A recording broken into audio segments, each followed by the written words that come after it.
Hello everybody, I hope you're having a wonderful day. It has been a solid 2 weeks. How's the sound, everybody? Hopefully it's well. It shows well on my end, but it doesn't hurt to check.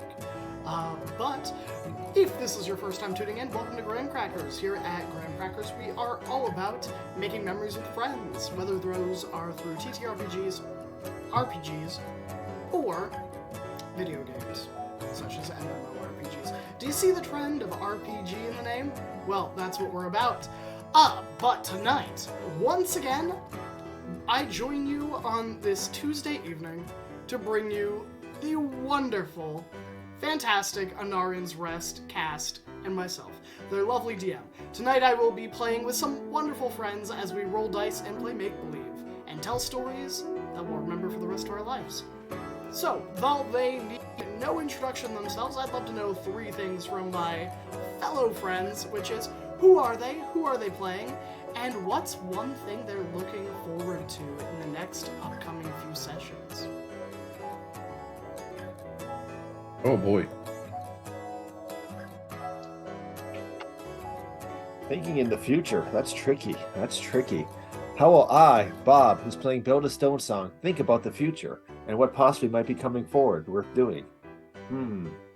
Perhaps exploring the meaning of love, life, friendship, and is a noble sacrifice really worth it in exchange for your friend's happiness and better well-being? Or maybe should they stop sacrificing themselves every chance they get and just let us love them? I'm looking forward to teaching Galneth the meaning of love. I wanna know what love is. I want the bard to show me. Working on lyrics for that in the future. Some steamy dwarven love. And with that, hello everybody. I am Confounded, and I'm playing Galneth, the scorned and love-forlorn elf who's here to steal your hearts and your minds. But I'll stop at the heart. And I'm looking forward to killing some vampires in the upcoming game. Yeah, I'm here to kill some Nazis. I'm Jen. I'm playing Maggie, the Furbolg Druid, and Rue backstory stuff. Rue backstory. That's what I'm looking forward to the most. I'll only let you down. I'm Adam, Adamus Lamas. I'm playing Rue, the halfling cleric of the Twilight Zone, and Rue is looking forward to becoming a god in the next couple sessions. I think that's what we're doing, right? Way to stay humble. I mean, we're level 11. We're basically gods already. Come on. Yeah. Oh, well. Every week, I give my players a wonderful chance to give the recap. But the deal is this. If one of them chooses to give the recap, they get a 1d6 to spend that session. Tonight, we're doing something a little bit different because we didn't do a lot of rolls last session, where last week's 1d6 will also be carrying over. But if my players don't want to give the recap, I'll give the recap. And I get 1d6 to use against them for whatever rule or roll I feel it fits for. But without further ado, I'll get some music going for you, Rue. I hope this is recap adjacent music. It's just scary, ominous. Okay.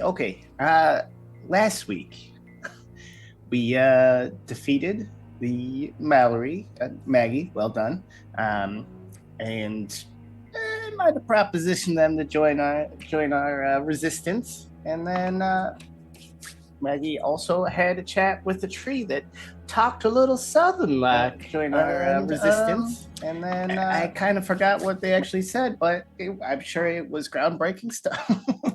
I think there was a link to the past, and the druids that had lived there before, and then we all talked to each other about running off and sacrificing ourselves, and bonds were made stronger. And then we found out that maybe the resistance has a couple weak links, and they need a little bit more of our help. Anything else, you'll find out. The trees had really cool names. I remember that. We liked their names a lot. Oh, yes. The tree's name was Eden, I think, right? Yeah. All But right. they knew the names of the other trees, and those names were also super cool. And I can't remember them. I just remember loving them. They were very nice. This is very important. Okay, to the recap. Yes. Eden, essential Reeden, lore. Leeden. Seeden. Seeden was the one. Oh, Yeah. yes. Treated. Yep. Nice. There was oak, maple, and red birch.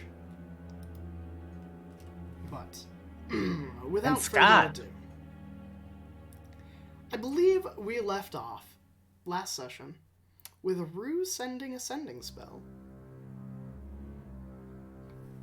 You know, this is very ominous music for a sending spell.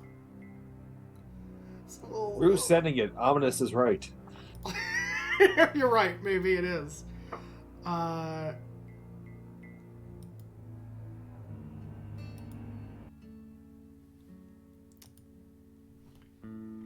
Rue. Sorry, I'm trying to find the. Where did I send it? You sent it to Foy 2-Foot. Yeah, I'm in my Google Drive. A familiar monotone voice comes back to you about a minute later after you send. Hello, Rue. It has certainly been a long time since I have seen you, or heard from you. Are you well? Are you still cooking? How can I help?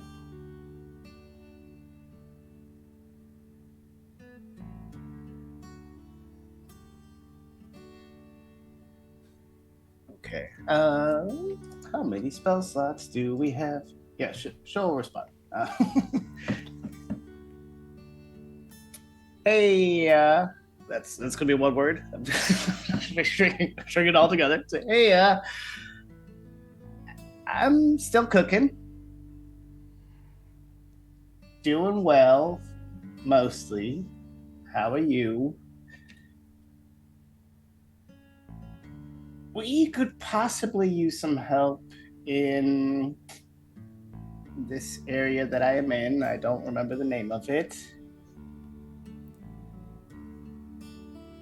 Tell Mom, Pop, hi. That might have been more than 25. That was 32 words. Ooh.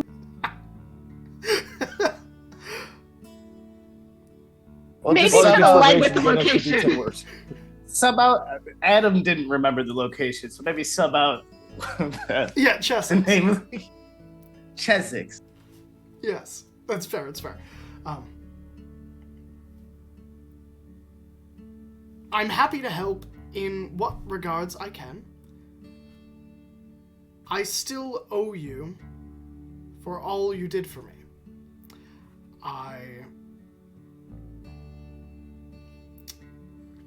Have you gotten your taste back? How can I help at Chessex?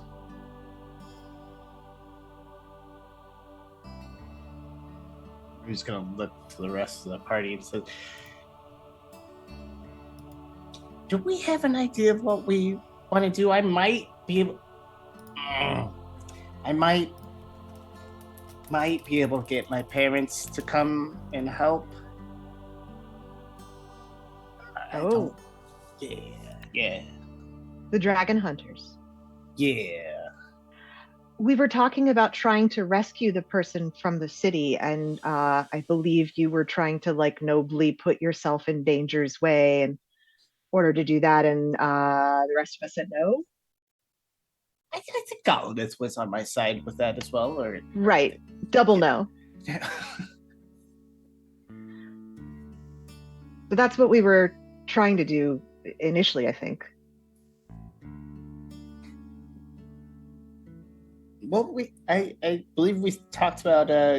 You said you can get people through trees, and we have a tree here, but we need to see if there's a tree in the city. So, scouting mission. Ah, that's a good idea. As Jen looks to find out whether I actually have to see the second tree.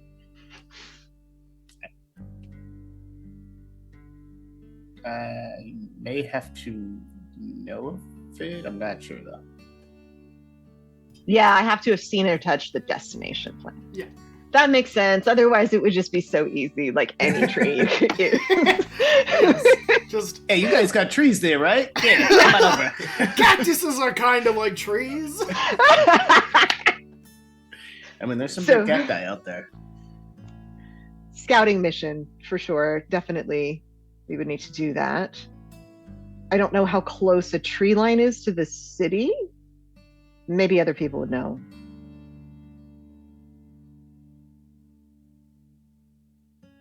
Yeah. And then, well, I guess we might. I know we talked about not going off on their own, but we might need a distraction so you could safely get people to the tree line. Are you suggesting we split up the party? No, I would never. Of course. Okay, I'm glad we're not suggesting that. We're Yes, just going to act no. blindly towards it. That's the important part here. But here's the difficulty there, which is I can go one way once, but I can't go there and then back because I'll just kind of lose my connection to the natural world if I try too much. I don't have the spell slots. Well, I think we all together go on the scouting mission, and then once we can get the stranded people, we bring them, and you bring them back. Bob, do you have something on fire over there? Yes. Okay. Yes, I do. It shouldn't be smoking this much right now, so I'm just going to live with it for the moment. Hey, man, you know, whatever you do, Smoke if you got them, I guess. It's a dollar store candle. Okay, it's a dollar store candle. it's like, And the wick is like mushroom headed out, and I just like, oh, cool, I'm gonna blow that out, and then all that smoke comes up, like, great, Just cool. Just Hope as long nobody as it's sees not it. your computer. Yeah, yeah. Yeah, that Yeah, would be she- very worrying. she asked me if I someone's PC caught on fire in the middle of the stream. she asked me if I smoke after sex. I was like, I don't know. I never checked.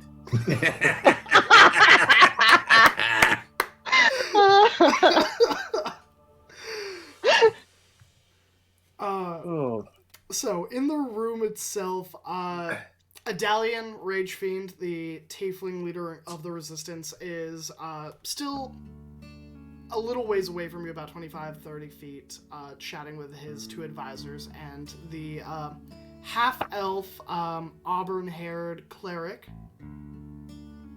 has kind of settled themselves down at one of the nearby tables.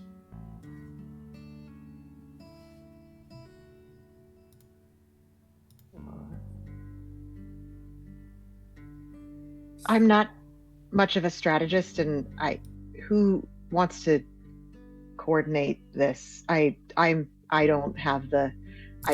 not very, someone else should probably do the like talking to the people and figuring the things out and things.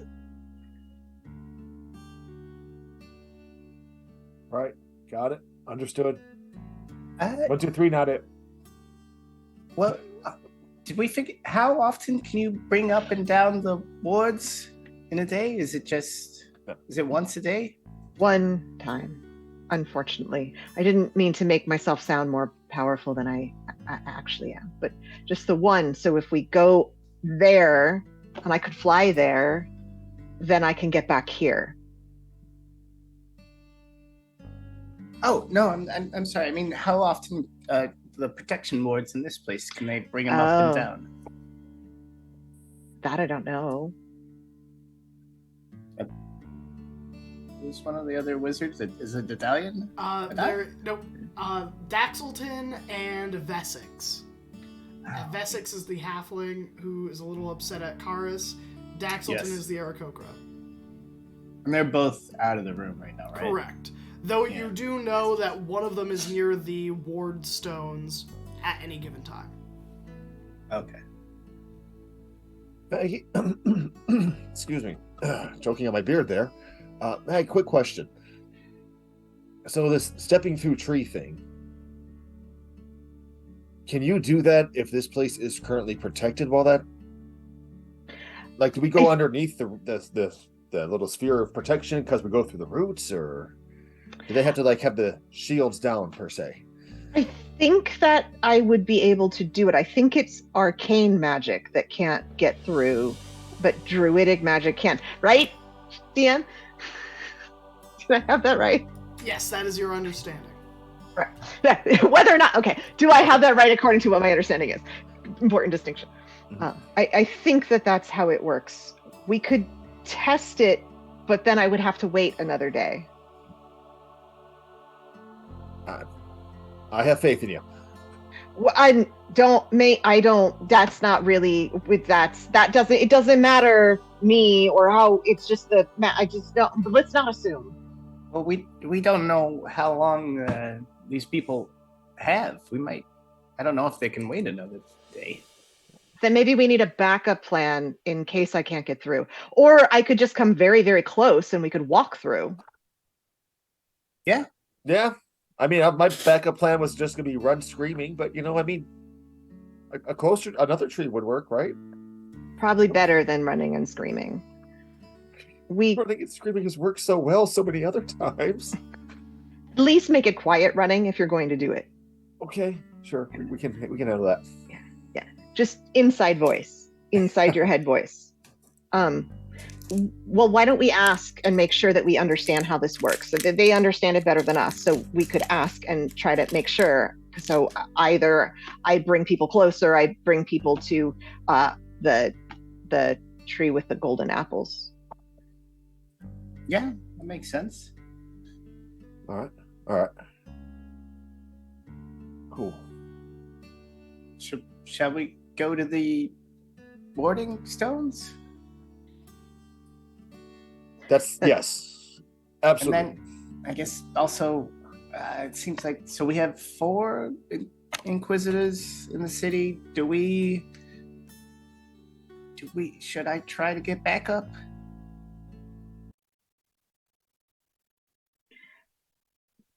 I mean, dragon slayers always sound interesting. So do Rue's parents. Just they're not though. We know. You think your parents are dull and boring because they only run around slaying dragons. No, for a living, I think right? they're really obnoxious and kind of assholes. But yeah, we can do it. Are they Blossom? I don't think anybody's Blossom but Blossom, and Right. sometimes Blossom might not be Blossom. I say I'm not sure Blossom's Blossom. That's fair. And I like Blossom. I'm just saying, if they're at that level, maybe we reconsider. But otherwise, I think obnoxious or no, we could use the help. Okay. Also, I want to meet your parents. No. All right, well, let's meet Besix and Chesix at the warding stones, and I'll think of a message to my parents. Dear Mom and Dad, I really miss you. Can you come visit, please? Adventuring life is hard. Send laundry money. How's that work? Can't take the money. But yes, that's pretty good. I can take the money. Always go for a fresh pair of clothes. As a friend, you can't take their money either. Then they'll think that you're giving it to me, and I can't have that. Oh no, I'll make sure they know I'm not. As your unofficial temporary and maybe still a joke spouse, I think we should think kindly about the gifts your parents wish to give us and the future investment we can grow from that. I want a divorce. Okay. I knew it would end this way. It's always about the money for you.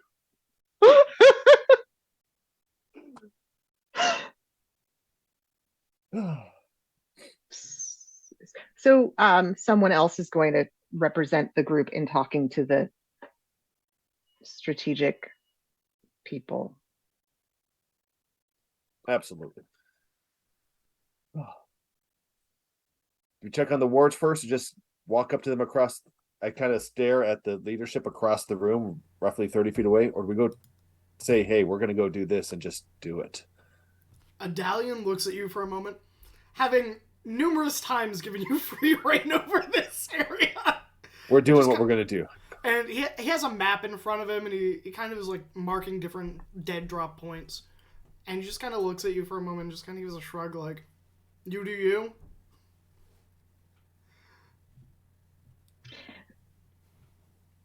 But have you already experimented with druidic magic getting through the shield? Oh, no, I don't think we have any druids in our midst. Maggie. We have just the two wizards, mostly, fighters, and, well, besides, my lady of healing, our cleric. We don't have many people with any magical abilities outside of those three. Well, then I guess we could get out. Sorry. Oh, no, continue, please. We could get outside of the shield, and then I'll try to do something on the other side of it. Well, we just stay in the shield, and then I try to do something on the other side, and then we'll see if the magic works.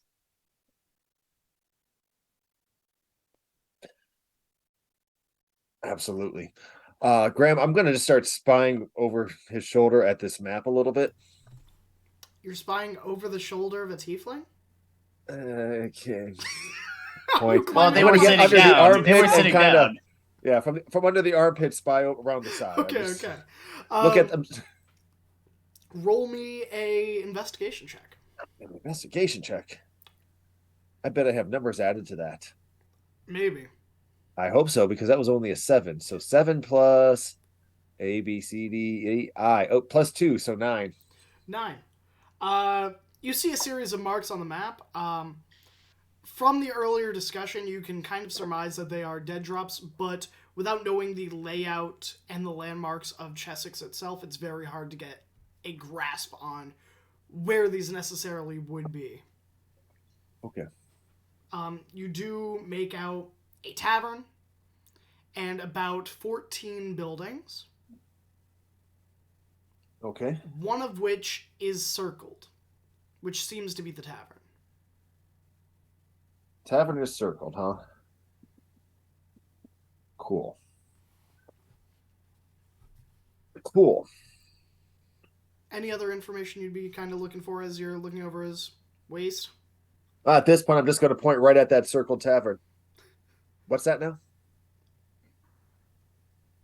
Oh, that's the Griffin's Head tavern. It's, well, before the Empire moved in, it was kind of where we would meet up occasionally. Got like a secret back room or something like that? Something like that, yes. We, at one point, thought about using it as a refuge of sorts. There is a cavern below it that's naturally formed that we wanted to store weapons at. However, we never seemed to get enough time to make it fully functional. Never enough time to prep for the end of the world, is there? There never is. So let's say we're going to go into that town and try to grab some people. And let's say we have this great idea that's going to work. But let's say for some reason it doesn't work. How do we get into that little cavern area below in case we have to hide someplace? Well, behind the bar, there is a griffin's head mounted above the bar itself. I see where you got the name. Yeah, they're not very creative. But inside of its beak is a lever that, when pulled, will throw a false wall out in the back room. Usually they had barrels or spices on a rack in front of it. But you can slide that to the side and go down. There's a set of stairs that kind of lower you into the cavern itself. Cool. Well, hopefully we'll never need that information. I hope you don't, because if you get caught there, there isn't a way out. Good to know. Alamo location. Gotcha. So that would just be buying time if we were in there. Yeah. Correct. Yeah. Well, if you needed a few hours to catch your breath, replan, that would be your best location. At least away from prying eyes. Cool. All right. If you do go and have to use it, the owner of the Griffin, well, she's a bit much. Winged red tiefling, dark hair is likely to throw daggers at you as they are to help you. A bit of work, as I like to say. You may need to grease a palm. Gotcha. They have a name? Morella. Marilla. Can you spell that for me, please? Mirella.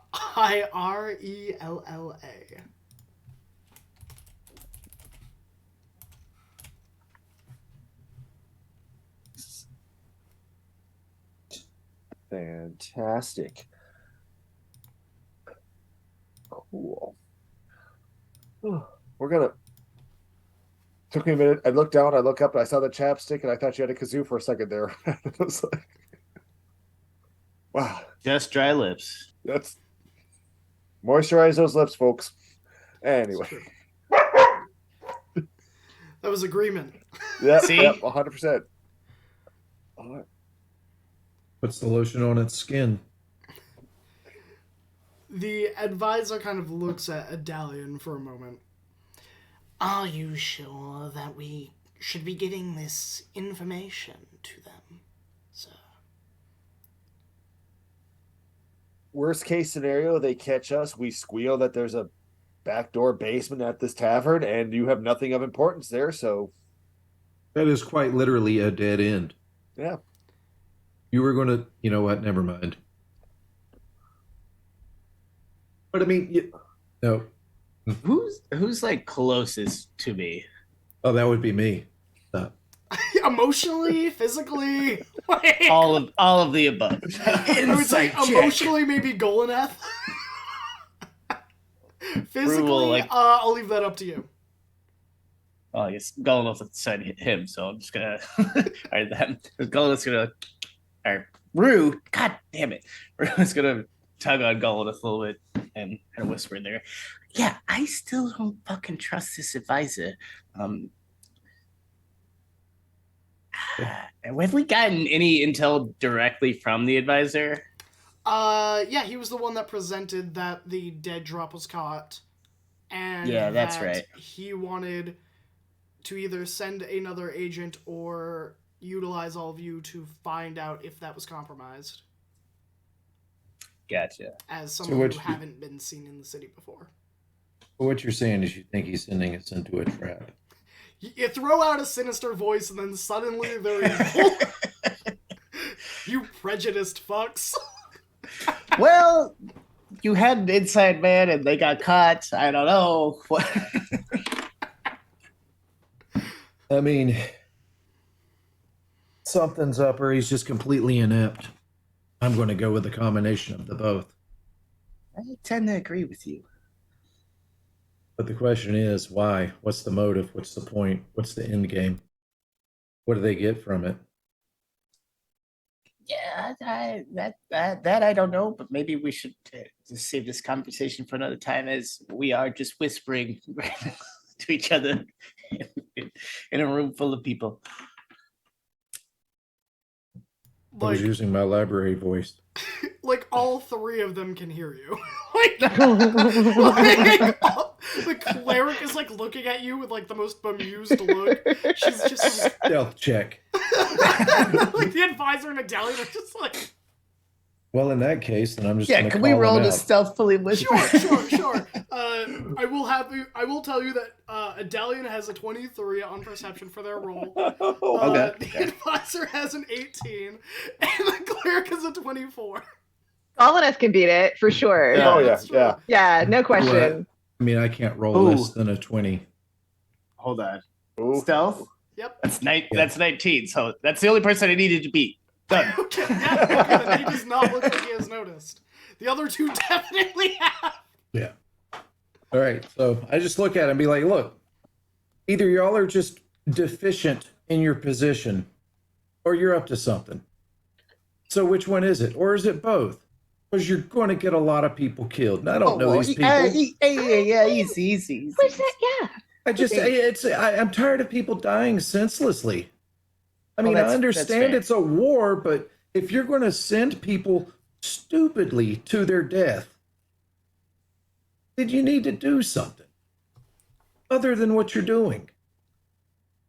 Adalion puts his hand on the scimitar at his hip and looks at you for a moment. And he just... Every agent I send doesn't die senselessly. The dead drops they do allows other cities, other villages like this, to know the Empire's movements and how they are moving forward. It allows the countless refugees that do get out to have the time not to just be carrying a sack of bread, but to carry some of their belongings, some of their livelihoods. You're delusional. What? Hold on. Enough. What was the message in the latest dead drop that your guy definitely did not pick up? It was going to our dwarven friend to arrange a means of determining whether the refugees that are staying with him are safe, and if he needs assistance in getting them out of the city. Well, I guess that would mean yes, he does. That doesn't seem senseless to me at all. Goleniff? This needs better planning. I didn't say that the point wasn't with merit. It's just the planning.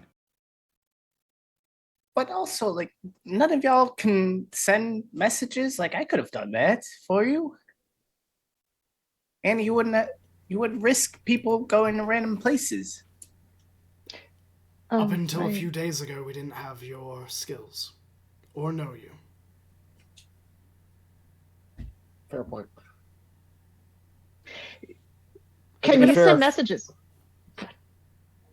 If I just started receiving random messages in my head from somebody, I would probably not trust them. First contact's important. So, how do we get your dwarf ally to trust us? Because I'm sure if we just knock on the door and say, "Hey, we're here to help," that probably is going to seem sketchy.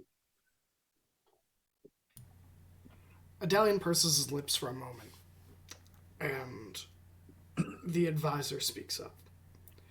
Well, you could use a series of codes that we've used in the past in our dead drops. That way, he knows you're on the up and up. I'd be happy to teach you these. Typically, in the past, when knocking on a location, we would state a phrase, and given when we have stated the phrase, there are 3 responses. One of the responses indicates that they are being watched and to go about your business. One is that all is clear, and the third is that they have been compromised. Okay. Study session. Can you just give us those codes now? I will tell them to you verbally, but I don't want to write it down. Yeah, Understood. Should anything say it happen. outside, out loud. We'll collectively, we should be able to remember. All right. Yeah, we'll remember. 3 knocks by Luvatar's glowing grace. What a fine evening. The response that they are being watched will be, in Luvatar's glow, night surely comes. If all is in the clear, they will say, by Luvatar's blessings, come in. And if they are compromised, they will say, Iluvatar has set for the night, be gone. Set for the night, be gone, go away, easy. Blessing, come on in. Okay. What was the one that says they're being watched and to go about our business? Night By the- surely comes. Yes. The glow night surely comes.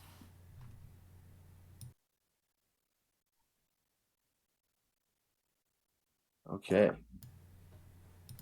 Oh. One, okay. Knock, knock, knock. By Luberta's fine grace. What an evening. Yes. Glowing grace. What Glowing. Glowing. Yeah, glowing and then fine. And then them saying this out loud in front of the other commanders, I'm assuming they're all like, yeah, those are the right codes. Yeah, like, Okay. there's no question. duplicity in yeah. in the advisor. This is someone who is telling you, even with your past insight check on them, they are telling you flat out, information that is indisputable in the current company. Okay.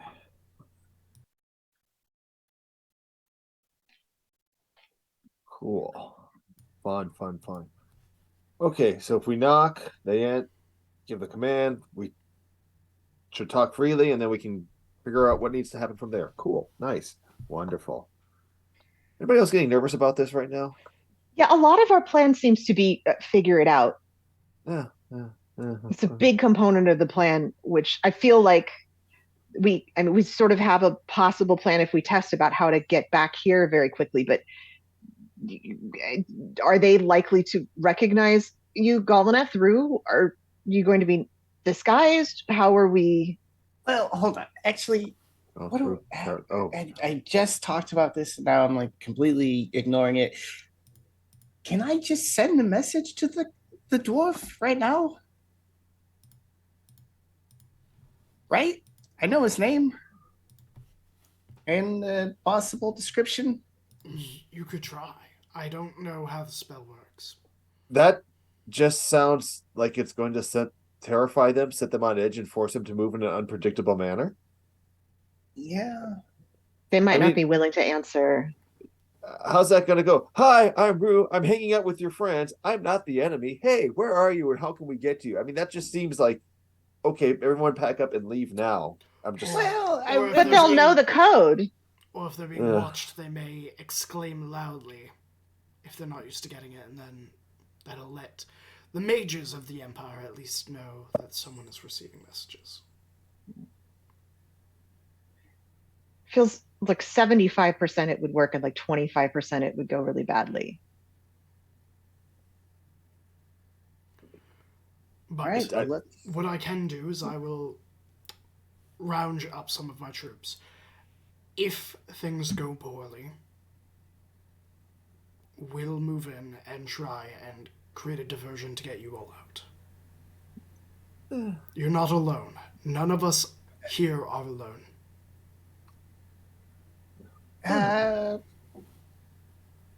Point of order. Like, we saw some of your guards, and like one of them had like a dull stick, and the other had no weapon. Like, I don't know if we need that type of backup, because they might just all die out there. We're talking about saving lives, and like I gave 2 of my weapons away to your guards. I wasn't going to take the guards. I was going to take some of the rangers I have out in the woods posted. Hold up, though. You know who would probably create a great diversion and have fun doing it? Who? Wow. Yes. Are you certain that this was Satyr? Yeah.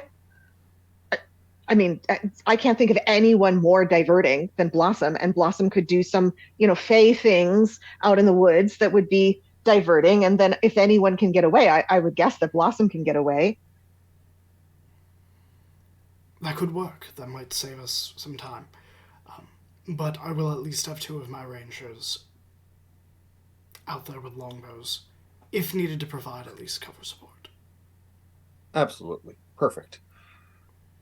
Great.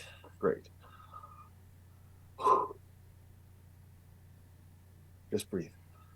Okay. That was more of an internal thought going through Beldis's mind right now, not verbalizing. Do I notice Beldis nervously calming himself down with breathing? I'll leave that up to Beldis. Okay. What's your insight bonus? My passive insight or my bonus? Let's go with the passive. A passive insight is 15. It's 15. Wow. My now that I said that question, it's like, oh wow. Mine's higher. Yeah, you probably would.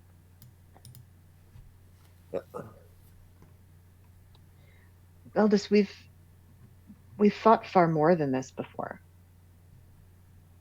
Yeah, it's easier when you're. Anyway, we'll talk later. All right. So, cool. So, be a couple rangers out there. Great. Blossom out there causing distraction. We're going to try to make our way into town because, hey, we're normal, everyday folk, right? Right. Yeah. I mean, I kind of stare quickly at Karis for a second and. Yeah.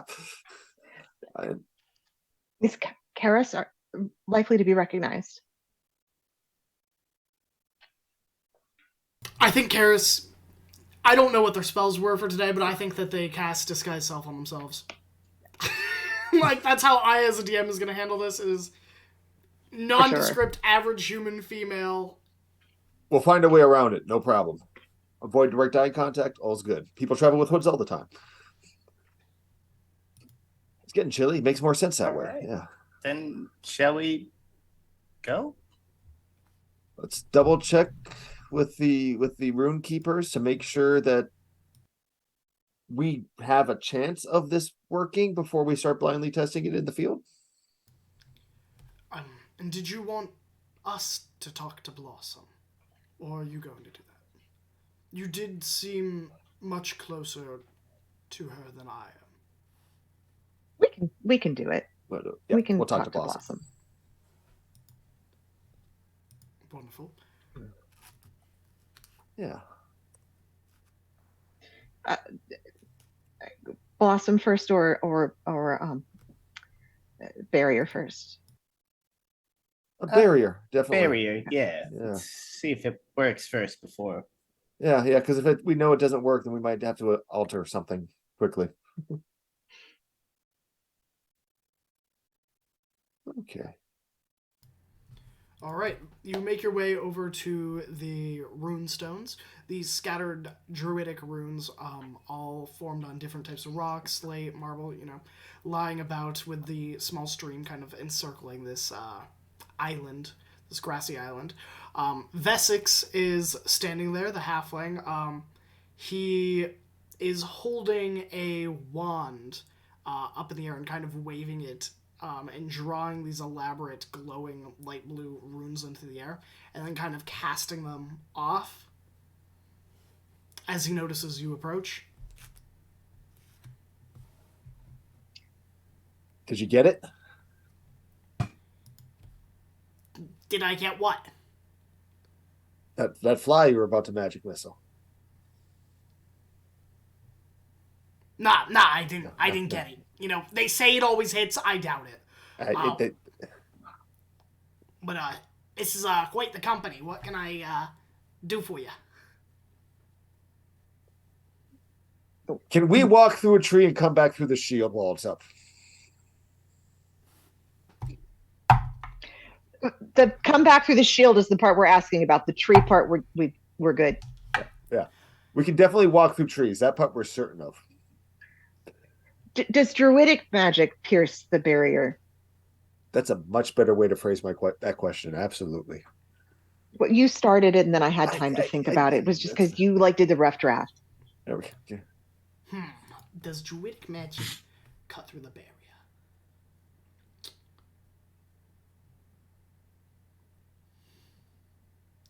You know, I would bet that it's possible. Because these originally were druidic runes that form the barrier. So, in theory, yes. In practice, not sure. Haven't tested it, have not hypothesized about it, but, it's worth a try. Conceptually, it makes sense that it should work. What? Well, Go ahead. No, go on, Ruth. Well, I guess the question would be, what would happen if it didn't work? Well, explain the spell to me that you're trying to use, firstly. I don't know how to step through trees, so I need a rough, rudimentary understanding. You have a moment with the tree, and it opens itself to you, and for 6 seconds you have the ability to walk through it and come out of another tree, because fundamentally all living things are connected in some way. Okay. So in theory, if it didn't work, I could see a few things happening. If this was a spell, like an arcane spell, you could be teleported to another plane of existence. You could be teleported 10 feet away from where you intended to be, or you could be teleported in 100 places at the same time, but at like 1,000th of yourself at each. But I don't think druidic magic is gonna have that kind of failure. I think on one side, maybe the door doesn't open for you. Like maybe the tree just doesn't do it. Or, what happened? I mean, has anyone ever gotten stuck in a tree? Climbed one once. Oh, well, I mean, from this spell, I've never heard of that. I guess it's possible. I would think that the tree wouldn't open itself to us if there wasn't an exit, but I don't know for sure. I mean, okay. And he puts his wand into his pocket, and he grabs like a stick that's nearby, and he drags it on the ground. And he draws like a little rudimentary stick, then a line, and then another stick. He goes, so here's my thought. You enter on this one. This one opens up. What happens if you go all the way, and he scribbles along the line, and the other side doesn't? You're stuck in between. I don't know what the in-between is. I don't either. Well, it would be a gamble. Alternatively, if it's not a lot of people, I can just fly them out. Also true. Or what you could do, if the barrier's an issue, have someone outside the barrier that can alert me to let the barrier down. Then you teleport to a tree that's like 25 feet out, we lower the barrier real quick, you all rush in. Yeah. Would that cut out the problem of going through a barrier? Seems a lot more reliable. Downside is someone could trace us in that small amount of time. If for instance, you caused a ruckus and some wizards were trying to scry on you, or, track you, then it makes it a little bit more complicated. How long in between dropping a barrier and putting it back up? 6 seconds. Oh, the barrier, sorry. Depends. Why? Well, it depends if someone's right here, if either myself or Daxelton. How long to put it down and how long to bring it back up? To take it down, about 30 seconds. To bring it back up, anywhere from 6 seconds to a minute. That's maybe a plenty little of bit time. longer if, you know, there are extraneous things going about me and it's hard to concentrate. That's plenty of time for them to get people through the barrier. We can't trust the guards to make sure our perimeter is clear. Yeah, that's what I was kind of thinking. Good Also, information. your Awesome. spell. Is anyone able to go through the tree after you've gone through it? Do you mean, does it stay open? Yeah, like... It stays for 6 seconds only, and then it closes. Okay, that was my question. I didn't know if it was like a teleporting circle or something like that can stay there. Last thing I'd want is, you'll leave a teleporting tree and then someone goes to read, Romulus and Juliana, and suddenly, boom, wham, bam, they're here. Well, I mean, 6 seconds can be a long time, depending. We wait, and at least one of us goes in at the very end. You just have to be very careful. You don't want the tree to close while you're right there. But we just wait until the end of the 6 seconds to make sure that nobody follows. Yeah.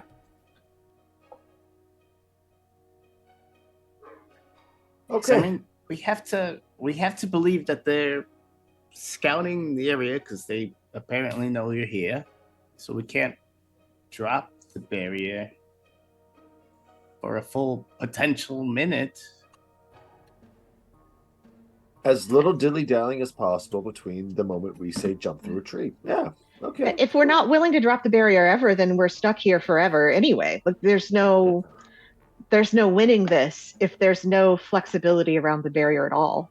Well, we have we just went to like a whole crossroads where we can walk out. Where is the barrier there? In the middle of the Empire, right? I don't know. It sounded like Mallory said that those roads go kind of everywhere.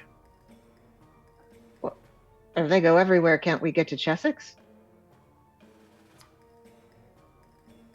Maybe, but I don't know. I don't have a key. I don't have a road map to where those go.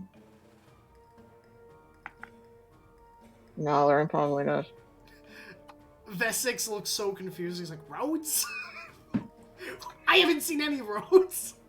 Yeah, they're underground. Yeah, because you guys didn't bother to look through the fucking tunnel that it was open in the back of your fortress. Brew, it's okay. It's all right. I mean, I'm so sorry that in my 12 hours a day of Right. keeping these No, You're very yeah. busy. I haven't had time.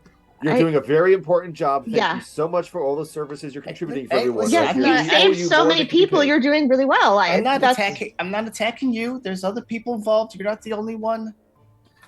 And we are going to lower the barrier once we've gotten these folks prepared. Well, I guess Like, the thing it's- is, do we have to? Lower I the mean, I barrier? could propose another idea. Propose away. Why don't you just kill the Inquisitors? Absolutely. Kill them top and of our we don't list. need a Well, ward. Without question. What You was know what? That communicated is- to us? Go on, Beldis. No. I'm just saying that this idea right here was without question the shortest way to a solution possible. What we were led to believe was that if we waited, then a good number of people in Chessex might be executed. I believe that it wasn't a strategic move, but a moral move to get them out of Yes. Chessex. Okay, Yeah. you see, I don't get invited to those meetings. Did not know that. I agree Yeah. with your decision. Yes. Why aren't you invited to those meetings? Because I'm Yeah. keeping the portal up. Okay, Yeah, fair but they enough. could have the Keep the fucking woods. meeting right here. I don't know what. It's Yeah, not no, like it's like, why? Put this there. we could bring a couple chairs in here. They could have a meeting right next to you. I mean, that's In fact, true. why are you standing this whole time? You could be sitting. What's going on here? I mean, I could tell you all about how standing improves, number one, your posture, but two, it also makes you a better conduit to the natural lay magic energies. Because, I'm taking druidic magic and converting it into arcane magic to make But fuel I- wards. Just to be clear, it doesn't help me to stand up. Yeah, you trying to magic explain us, bub? You can't even fucking send a sending spell, and you're telling me that it's better I to can stand up. send a sending spell. Then what are we waiting for? You had this ability the whole time? Do you know the inside, man? No, I don't know any Oh of it. my gosh. I have literally been running away from the Assyrian Empire for like 5 years. We're sort of berating a lot of refugees at this point, and Yeah. I just don't understand who's running this show. What? it's just the expectations are maybe a little high under the circumstances. I mean, that's fair. We Rupert. did have more wizards at one point, and they all died. That These being people said, are. if you'd like me to regale you in how No, an that's Inquisitor fine. killed 7 wizards, I'd be more than happy to. Can you Because just give us odds are you'll probably rush into one of them. I was gonna say Cliff Notes version. Was it quick and brutal, or was it slow and drawn out? Slow and drawn 6 out. of them were pretty quick. Okay. One was drawn out. Well, Fair do enough. you know anything about said don't get Inquisitors that were Don't get killing? caught. Like what they used, any weaknesses potentially? Yeah, I could tell you about some of the ones I'm aware of. Sure. You've got Kianon, big, bulky, wears Yeah, we black met- armor, has We met him. two-handed great sword. That's the one that I am aware of being here. However, there is another one that I'm aware of that I don't know where they are. But their name is Alexander. They're a golden dragonborn and a wizard. From what I understand, their focus is around enchantment and kind of forcing people to do stuff. That Unpleasant. kind of type. I didn't play the politics game, but while I was at the academy, I heard rumors that eating sentient creatures was a bit of a luxury for him. Don't know if that's a rumor or true. Just what I have been told. Oh, Yeah, it sounds a little bit like my parents, but okay. what? Your parents? would be Parents are eating eating sentient- people. Yeah, they hunt dragons. What do you think they do with all that meat? Oh, Oh, okay. Not, I hadn't okay. thought of that. Oh, wow, that is. I just went straight to cannibalism. That was, yeah. I Yeah, mean, why would you go No. there? There's like No. tons Oh, of... Oh, okay. I just forgot that maybe they would do something with it. They were up. This is not really important. Like at the Okay. moment. Wow. Yeah. Wait. Well, that's off-putting. Did you had another? I know that one of the items he carries is a gem of seeing. Lets you see through illusions, see through magic. Damn.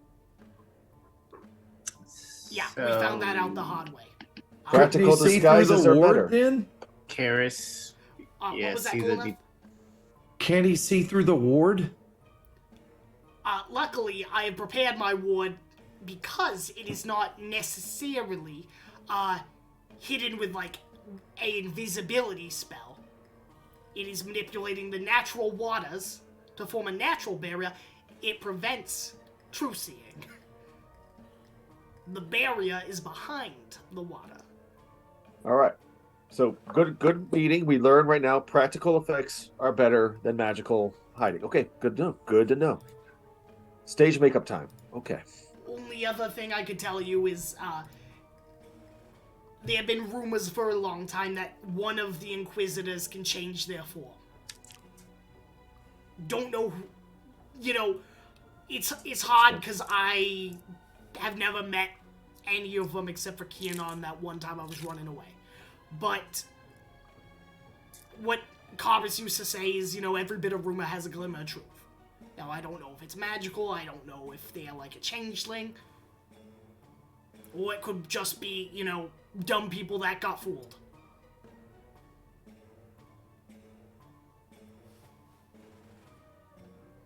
Wow. Wow. Well, thank you for that. And is anyone else feeling really discouraged right at this moment? I feel always constantly discouraged. I'm feeling Yeah, I something, don't but I blame don't you. think it's discouraged. I mean, I've got faith in us, but idea. We test you saw trees on the way in. We ride the golden apple tree out with the barrier up. We find the refugees. We hunker down for the night, and then we go back. If We just possible. have to scout so that I can see one of the trees nearby. Well, hold on. This is out of game. Yeah.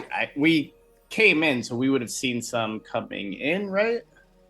Or do you But have was to that in the direction of Chessex? So you and Golaneth saw them because you were riding the carriage. Yeah. The rest of the party teleported immediately outside of the wards. Yeah. Gotcha. Okay. I don't think I have the ability to scry or anything either, so I don't think it's out of character that I can like try to, cheat it by scrying on it, that area or something. And I don't have that ability anyway. Right. We would have to do a little scouting I mean, to make would you that be plan work. willing to bet a heroic moment on it? On being able to scry to see a tree. You could probably use the Druidic Grove's innate powers to maybe do a makeshift scrying spell.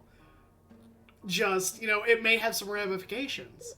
I think it would be more to get the trees. Okay. I'm going to bargain. Okay.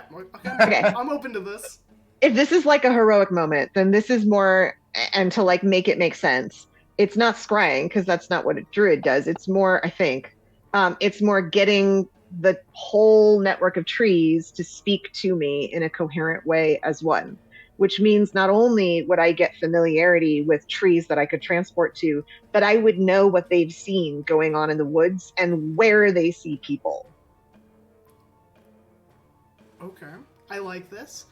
I'm going to change the music for this, because I'm going to tell you before you make the decision to do this, what the potential ramifications could be. Because I think people should, know what the dice could have.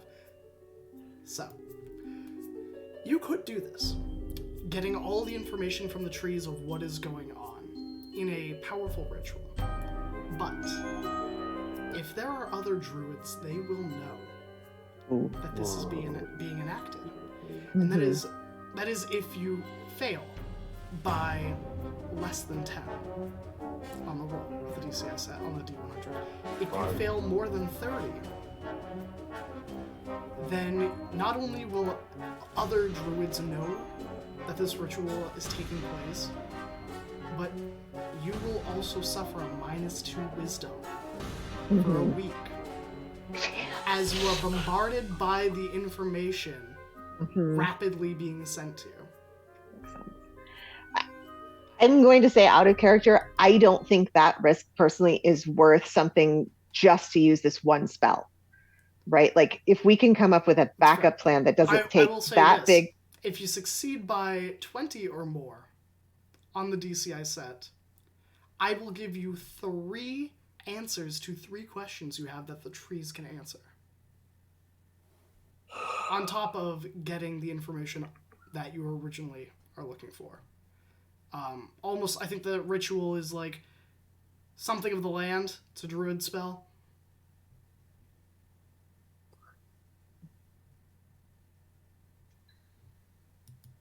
I could make this work, potentially. It would be bad if I failed. Like, give away my location level bad. Or at least my existence level bad.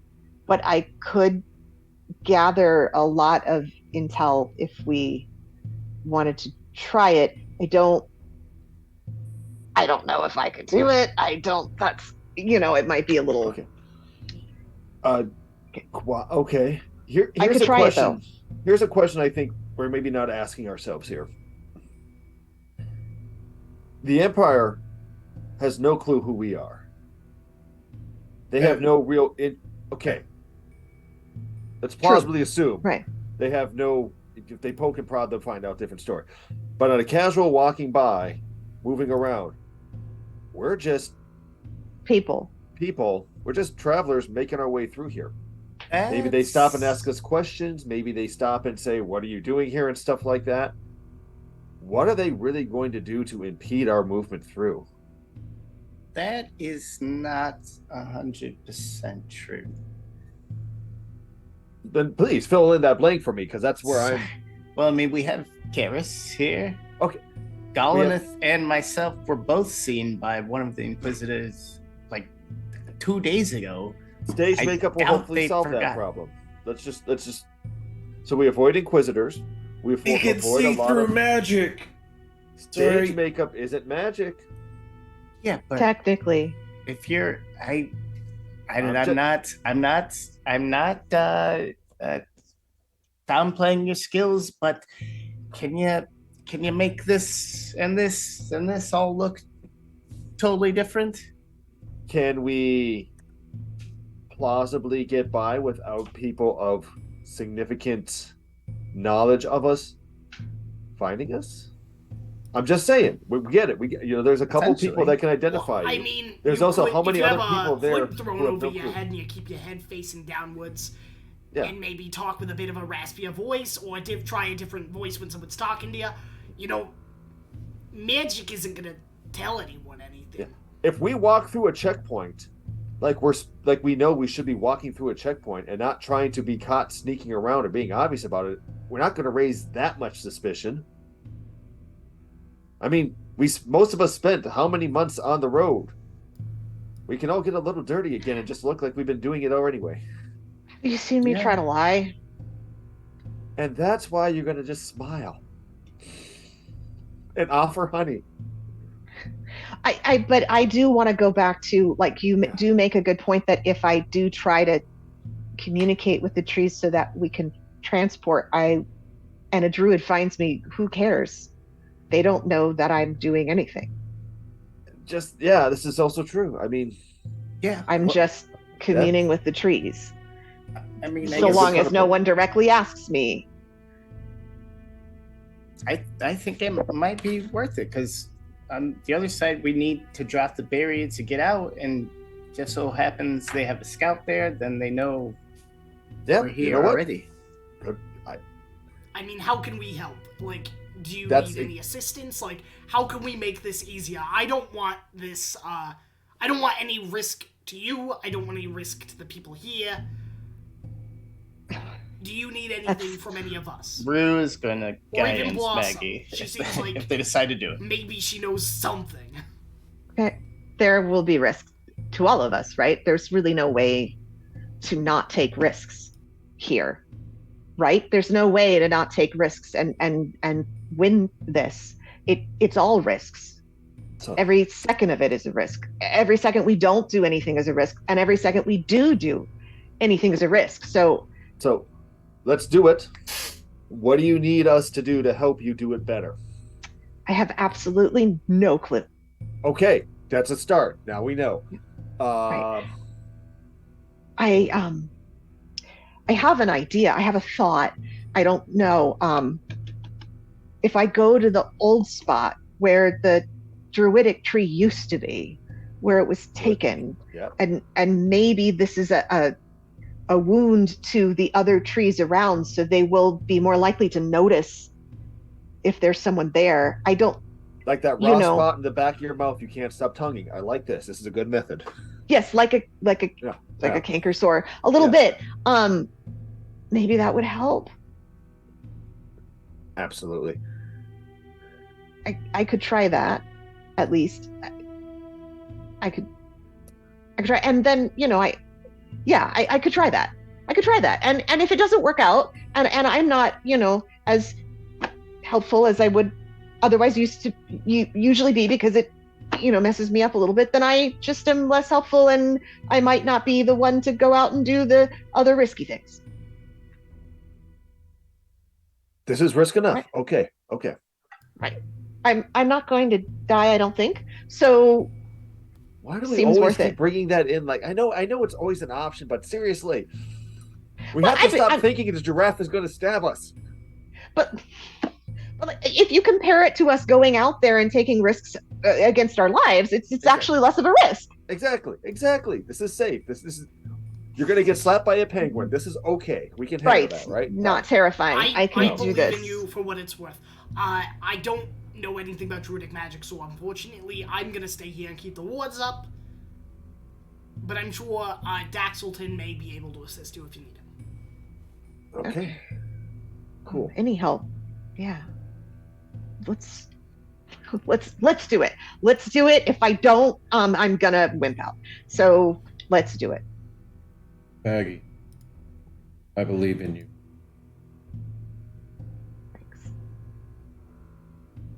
Thanks. That means a lot, even if you don't think it would. It really does. I don't know if it makes me any more or less likely to be able to do it, but thank you. I also believe in you, and then I don't know if this is gonna help at all, but guidance. Guidance can apply. Can I give her roguish inspiration? A roguish inspiration. Roguish inspiration. No. But I will say this. If you are assisting in any way, what I will do is I will lower the DC by 5. I'll assist any way I can. Something need to be stole? Can I sneak somewhere? Yeah, so basically, you describe to me how you're helping. Like, if you are just grabbing reagents from across the grove, as Maggie needs them, or, if you're shivving anybody that's trying to distract Maggie. I am at her whim and everyone dies. All right. So. Watch out, Beldis.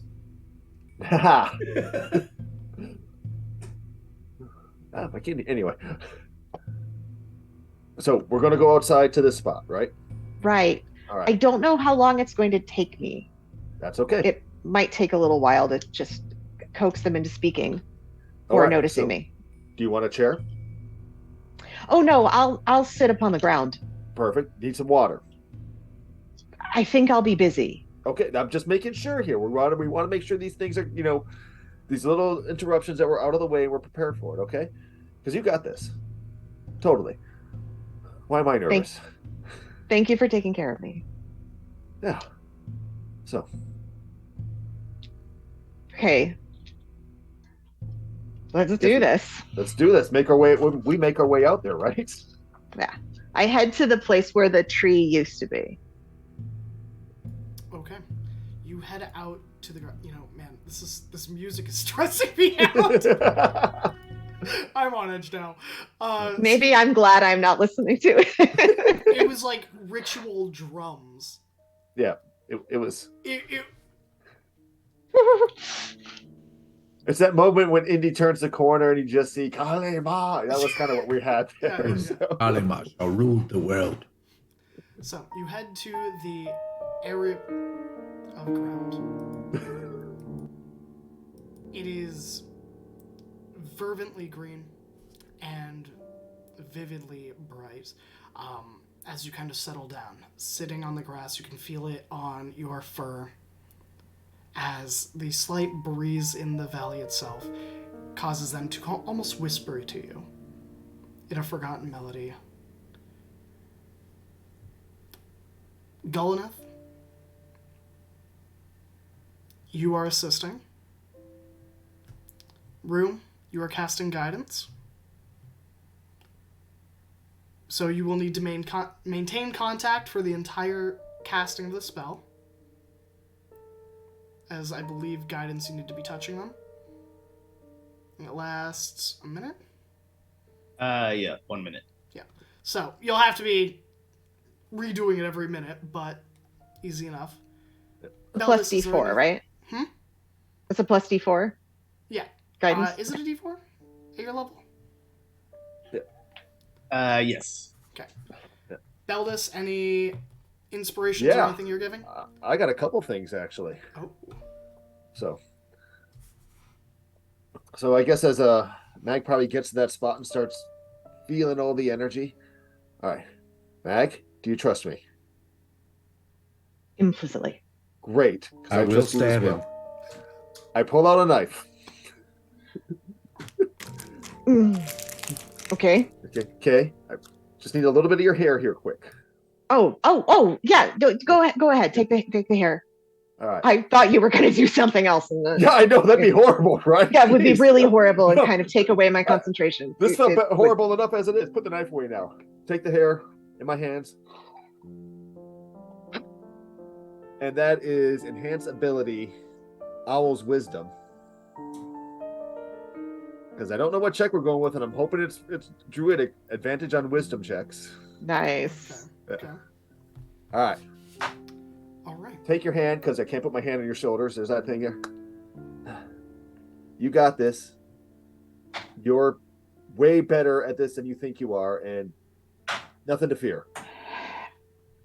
Bardic Inspiration. Which is what diet?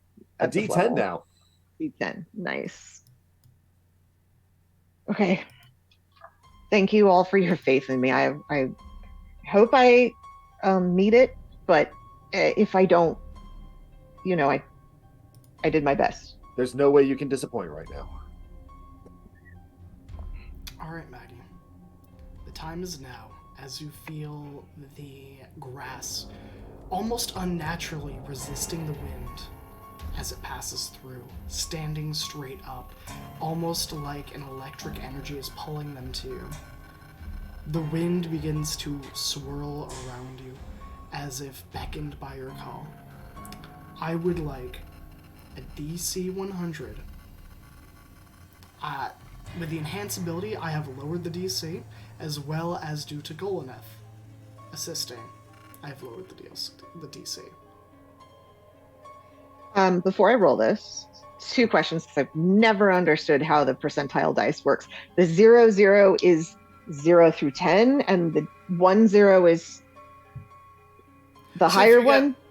So if you get 1 and then 0, 0, Hmm. it is a 1. Okay. If Got it, you got it. get the 0 on the single digit die, and then 0, 0, then it's a 100. Got it. Okay. Not that I'm expecting that, but If you do, I would cry because this is, all of you are like, divine intervention, let's do it, I need a grilled cheese. Yeah. Also, remember that D6 that you said I could You keep? may use that. Using that. Look at that, So- it's all coming together. Okay, so you these have 2 are... a D4, a D6, and a D10 to add to your roll. Okay. I will say All right, that so- you cannot get the worst possible outcome, most likely, Because of all my friends. because of all of your friends. Because of my second family. Okay, so this is the initial one, and then I'll add everything.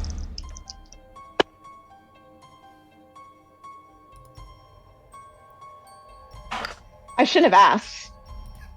Oh no. Oh, no. This is 0, 0, and a 1. Okay. It's 100, right?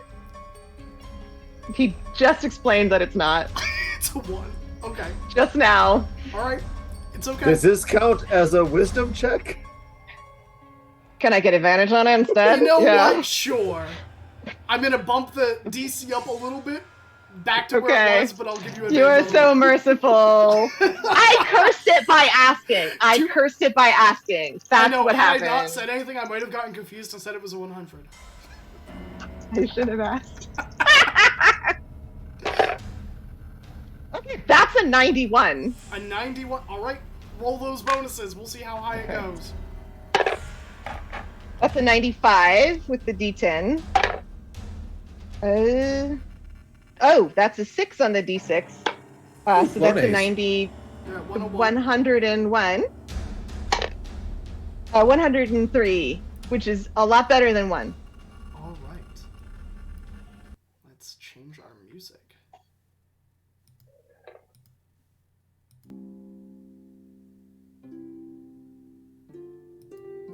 Oh, merciful, merciful DM. I will never complain again about any call. That's a lie. But like my intention is to never complain about any call you ever make again.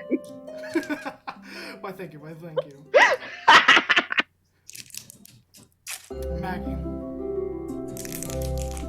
The world falls away for a moment as a chorus of sounds and voices connect with you. You can feel the magic forming at your fingertips, at your nails in your paws on your feet, sinking through the earth into the roots, all interconnected in this primal web, sending out impulses. You can almost envision your magic, your small blip in the macrocosm of magic in the area, spreading to each tree with a question.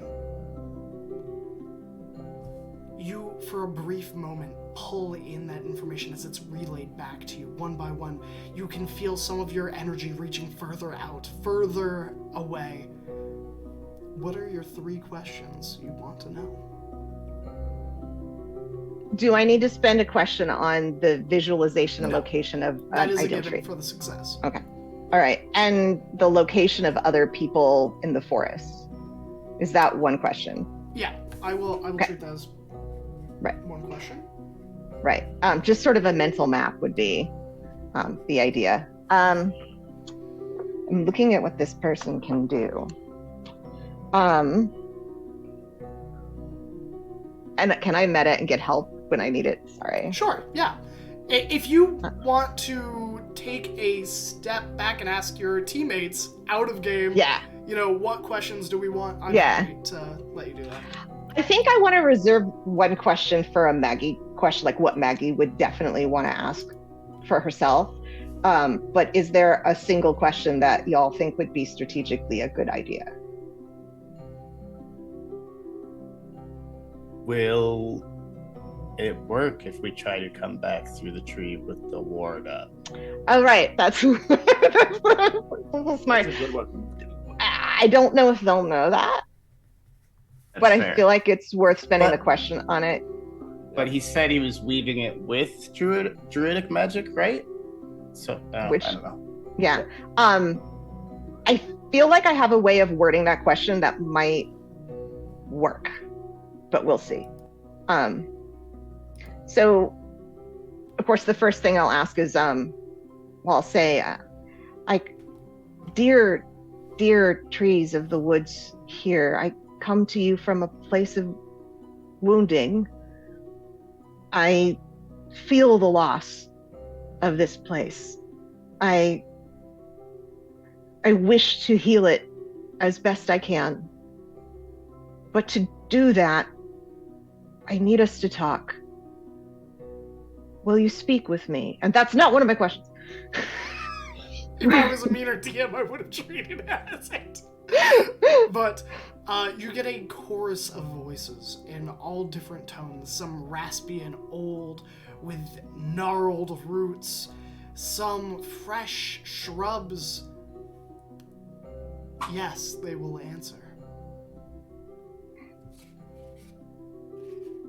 There are many people within your grounds. I believe they have ill intention toward you. Can you let me see where they might be? Anything you know about them within your branches?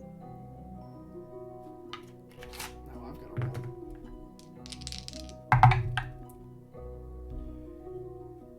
The first vision. A hunter. He's out there with a dog, following a stag through the woods. It's a brief glimpse from the vision of a tree as he passes by, checking the tracks in the ground. The next one is 2 elves. They are living in this tree with like a little tree house kind of made into the branches. They are sipping tea and talking to each other in a low voice that the tree doesn't recognize their language, but it is old and familiar. More visions, more that don't really stand out to you. They are individuals traveling, individuals that are trekking through the woods, hunting, foraging. Some that stick out are people that are chopping down trees for lumber. However, one does stand out to you. Well, time to change the music. You see an individual. They are feminine in form. A longbow is strapped to her back. And a blade. This ornate silver blade with a creature with serpents for hair on the pommel of it. Beneath them lies a human. A arrow stuck in their back. Sprawled out. The individual, you can see the back of her head. It is blood red. And her skin is pale. And she wipes a hand across her face and turns. You can see that there is blood dripping down her lips. And she kind of like, not holsters the longbow, but kind of sheaths it as she pulls this arrow. It is barbed and cruel, spiraling with almost glass-like shards that seem to float in the air, rotating around the arrow she shot. She looks at the individual below her and reaches a hand to a amulet that you cannot see on her right breast, and a small fiery mote of a chameleon steps out into the air, prancing along her fingertips before dropping onto the body, immolating it.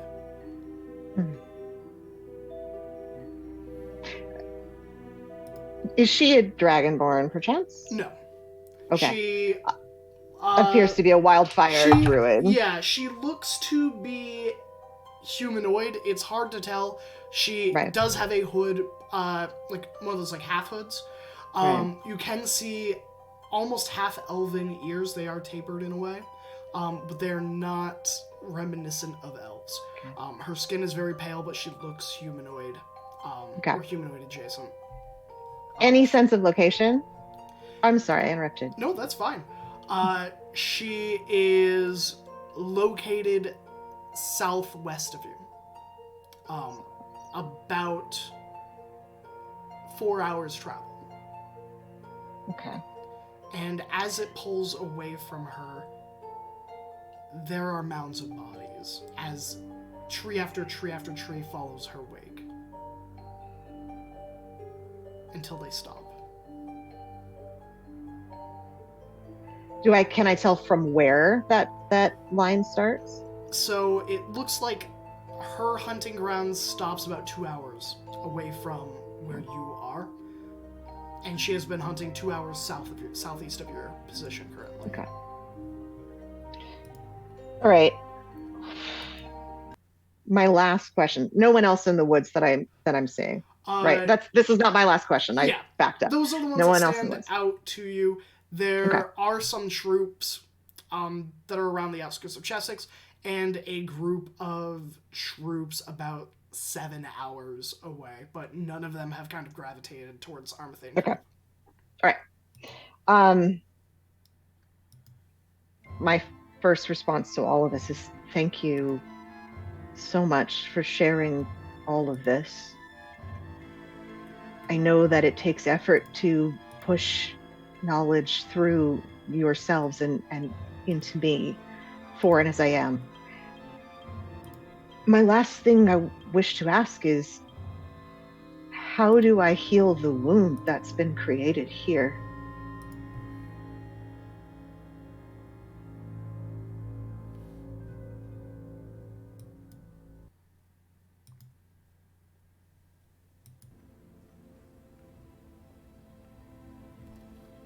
There is a pause as your magic travels further and further, seeking the oldest roots, the most twisted branches, the trees that have weathered the worst of storms.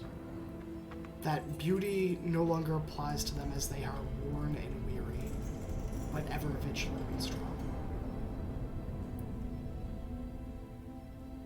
there is not an answer that comes through in a voice, but rather a feeling.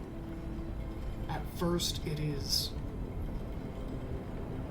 quizzical,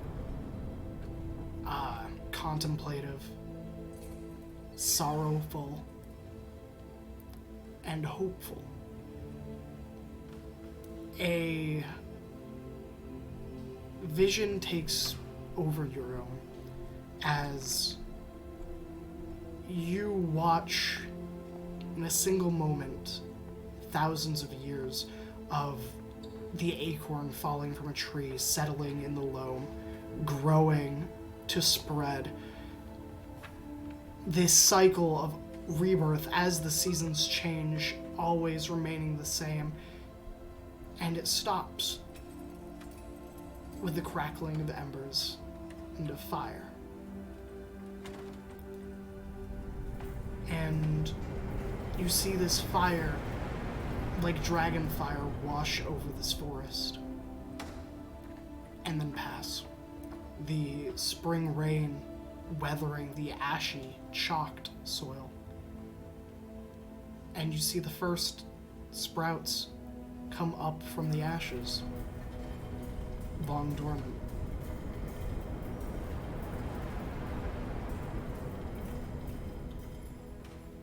And a voice comes out from the oldest of the trees, the great oak on a far-off ledge that overlooks the ruins of town after town.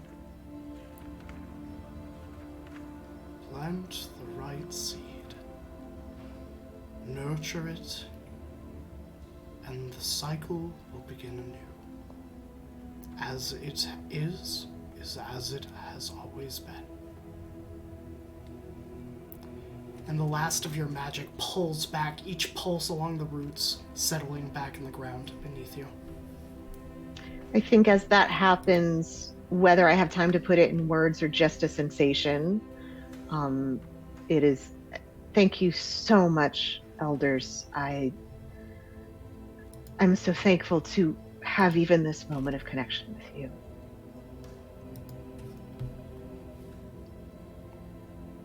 You get the feeling that your message has been sent and received as your magic returns. I think I've sat with sort of my hand almost sort of like fiddling with the grass this whole time, just sort of reaching down casually. Like, so it's really hard to even see a difference as this is going on. And then I open my eyes, say, oh, actually, let me ask another question. That's not the question I was asking them. Did I miss a third question?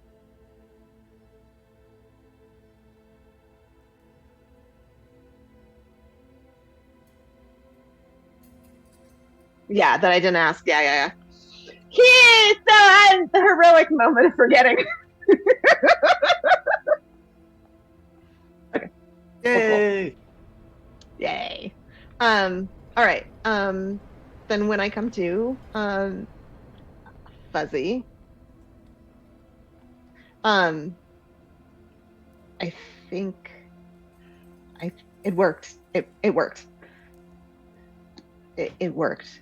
It worked? It worked. It worked in the right way. I think in the right way. I think I know in the right way. I don't really need to check. Yes, it did. I spoke with him. I think I know where the biggest danger lies in the woods. I know I do, and it's a bad danger. And yes, we can use the portal. Yes. Okay. Yes. Oh, okay. Is that danger close? Can we drop the ward and walk out? Or? It's far away, and not, I think, attending to us. I like faraway danger that doesn't know about us. This is good. How far away and in what direction is Chessex?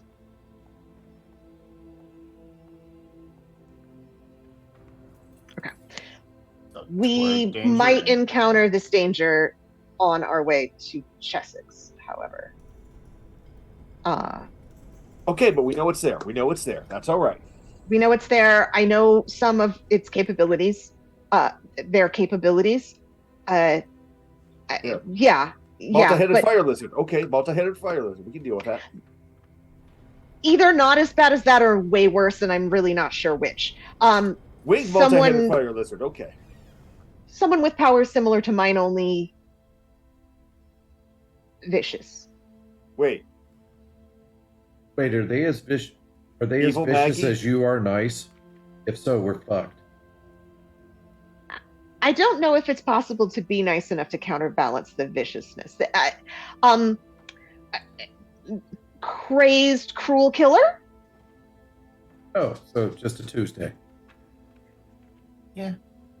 Really the worst Tuesday you've ever had in your life. I've had some pretty bad ones, so Pretty bad. Yeah, but you're still alive. Okay. Right. So that's who we want to avoid. But if that is someone who has my powers and not someone who has, oh, well, someone might be able to see through. And if it's not someone who has a wizard power, then our disguises would work. At least up until the gates of Chessex. I don't know who's in there because there aren't trees. Okay. She's probably the form changing one. They are. Oh. Sorry, Okay. I forgot one thing in your moment. There is a tree near the center of town. Oh, Okay. very helpful. Yes. Very useful. And we don't have to leave the town in order to get out. Great. Oh. So I guess do we want to? That seems maybe risky. Do we want to just teleport into town, or is that wild? If we teleport into town, then we're running out or flying. I can fly a couple of people out. No, that's not. If we teleport into town, then we have to plan to execute plan running and screaming, and we all agree plan running and screaming is bad. Fair. So All right. So I guess we just need to talk to Blossom. Do we need a distraction? It doesn't hurt. I mean, if you have to make a call saying, "Hey, we're running back through the woods," cause them to go another direction. Yeah, we kind of Without hurting the trees. Without hurting the trees. I mean, Okay. I also don't want Blossom to die. I mean, they're annoying, sure, but No, I don't want Blossom. I just had faith that Blossom wouldn't. Maybe I'm overestimating a fey creature, but Blossom got you here, right? yes, yeah. All right. Well, I'm gonna send that message to see if I can get my parents involved. Do y'all want to go talk to Blossom? not really. Yes. Beldis. I will I go think- talk with Blossom. No problem. Rue, I know how awkward the talk with the parents are, so I'll leave you be. Golinath, if you want to hang back, No, I'm fine. don't. No, I think you should not go talk to Blossom. I'm positive, in fact, that you should not go talk to Blossom.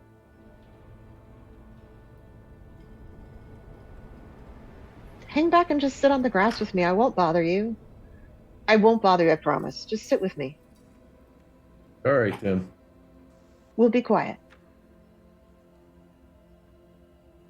Okay. Splitting the party. I go look for Blossom. Woo! Can I just say that I sit with as comforting a mommy aura as I possibly can? Roll for momming.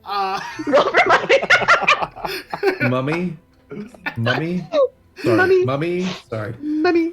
For what it's worth, I'm still concentrating. You have advantage in all those wisdom checks. All right. Who would like to go first, Rue or Beldis?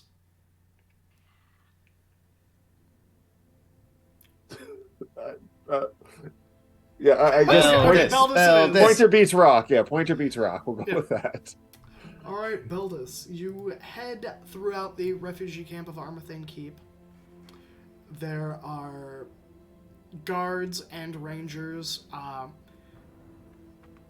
More individuals have kind of funneled in the past night, or so it seems.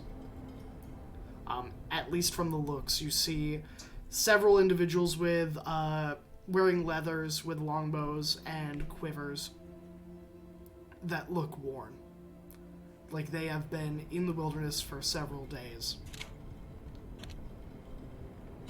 And Okay.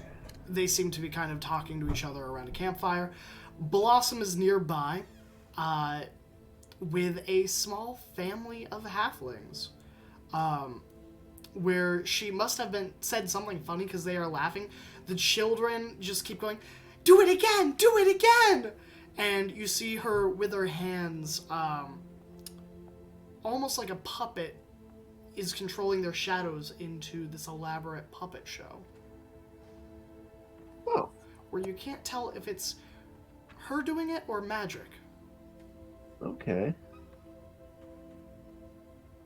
That's pretty. I'm going to sit back and watch the show for a little bit here. Just and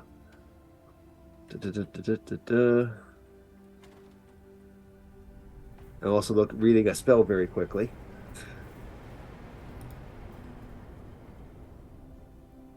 Can I? Okay. That doesn't quite work. Okay. I'm going to just go right in. I'm going to sit right down next to the kids. Blossom doesn't alter her story or pause as you sit down. Instead, she continues, almost with a little additional gusto, as you can see the tale of this elf with long flowing hair walking through various forests, seeking out this tower that seems ever distant. And as they walk, more figures join them. A dwarf, a redcap, a creature that you haven't necessarily seen before, and a human slowly file behind this individual as they continue to make their way through the tower, or to this tower. Eventually, all the figures in the shadows stop and they merge into a new scene. The 5 individuals cheering and clapping cups together. A satyr in the background in what must be a tavern, clapping excitedly, and then all 5 of them going about in different ways as they say these tearful goodbyes. And then, one by one, they regroup. The elf's hair, perfect as always. The red cap looking the same. The human, slowly hunching, now with a cane. The dwarf, looking a little bit more like stone. And one by one, it comes down to 3. And then the 2 separate, and the elf begins walking. In another tower. And new individuals. And it cycles.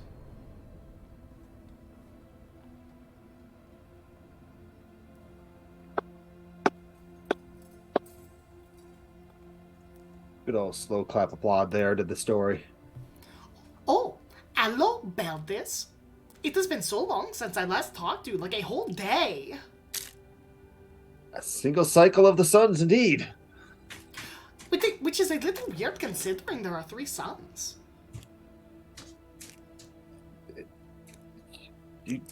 That's right. You're a visitor to our lands. Yes, the 3 great suns. Those are the smith of the morning who starts to forge the... How did I forget the thing I made up? The painter's in the end. Who is in the middle? Crap, who is in the middle? What? Are you asking me what the name of the suns are? No, I'm trying to remember. No, I'm trying to remember my flavor, and it's like, oh, I always focus on the third one. Is it the smith, the laborer, and... It's not, but we're going to go with that because I'm not going to hold up much longer. The smith who starts the fire at the morning of the day, the laborer who goes about bringing the goods and putting all the work into place. The painter who comes along and adds all the color in the end. Yes, the three sons. They have other names, but they're silly names. I mean, those are pretty good names in my opinion. I tend to like them as well. May I have a moment of your time, Blossom? Children, may I please be able to escort this fantastic storyteller away from you?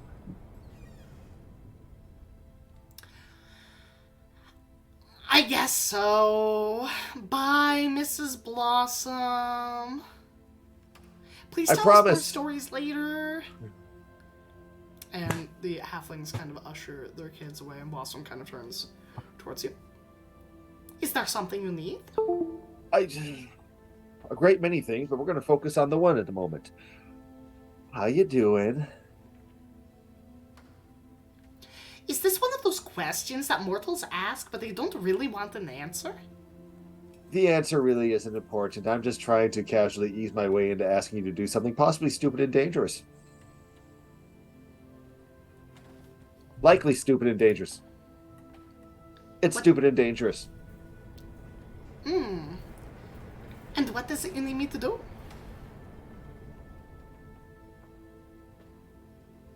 So, got to back up to fill you in on this part here. A few of us are going to go into the area where the enemy is and try to get more people that should be here.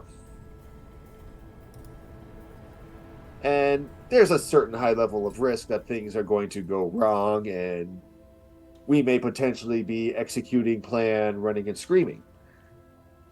Or we may just need something to happen somewhere else, because if we're like, say, over here, and something's going on over there, and the enemy's looking at that thing over there, that's kind of going to be the ideal thing. And I'm wondering if you could maybe, possibly, if we need it, do that thing over there. What is in it? I don't want to say can you be distracting, because I find that's an insult to your talents, but we might need a lot of high skill distracting.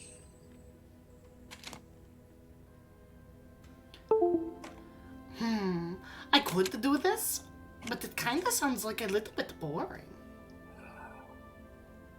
I'll be honest, if it's boring, I think that's ideal. But also, I don't know if I'd be necessarily good at causing a distraction.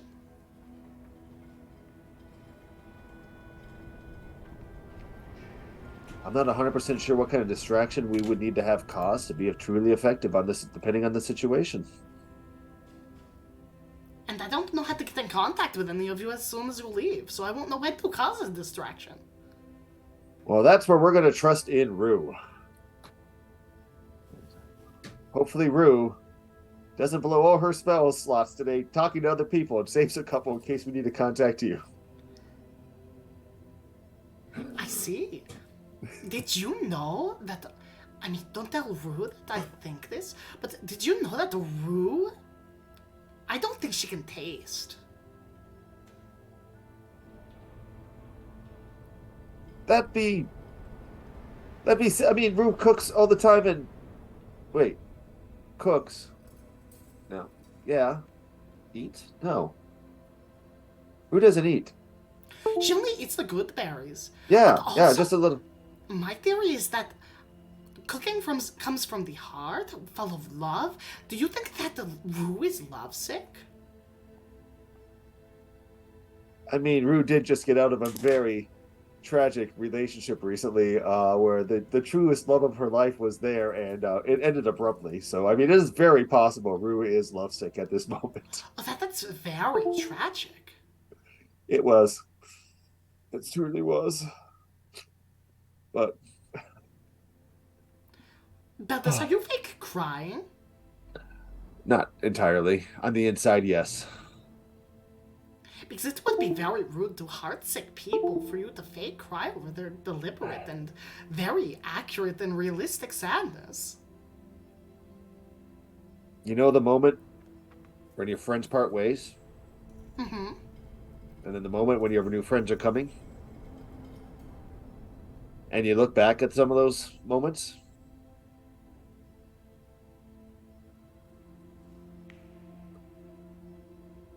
Just got that bad feeling that for as well as this could go, there's just something that I don't like with this setup. And That is very true, but in the tales of stories and great danger, the risk and the loss are what make the heroic so much better. Given it is surely tragic, but can you truly count it as a tragedy when someone dies doing something so good? So heroic? In my opinion, the greatest thing you can do for someone in that case is to honor their legacy and to tell their story. and honor the legacy and story be told, but sometimes I'd rather the conversation than the memory. Who's going to tell your story about this? I don't know, but I hope they're good looking.